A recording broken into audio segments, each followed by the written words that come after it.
రెండు రుచులతో ఒక అందమైన పాట, ఒక వెజ్ ఫ్రైడ్ రైస్, ఒక కోడిగుడ్డు ఫ్రైడ్ రైస్.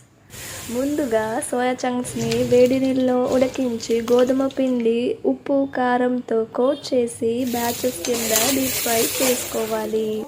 నూనెలో ఉల్లిపాయలు వేగి కూరగాయలు కలిసి మసాలాతో చేరగా వండిన అన్నం, వేపుకున్న సోయా చంక్స్, కొంచెం సోయా సాస్ వేసి పుదీనా ఆకులతో గార్నిష్ చేయండి. కోడిగుడ్డు ఫ్రైడ్ రైస్ ముందుగా స్క్రాంబుల్ చేసి ఉల్లిపాయలు కూరగాయలతో కలిపి మసాలా వేసి అన్నంతో కలిపి మిరియాల పొడి వేసి పుదీనా ఆకులతో గార్నిష్ చేయండి. రెండు వంటలు, మధురమైన పాటలు. మీ ఇష్టం ఏంటి చెప్పండి మాకు సాక్షిగా. ఇలాంటి వంటల కోసం ఫాలో చేయండి.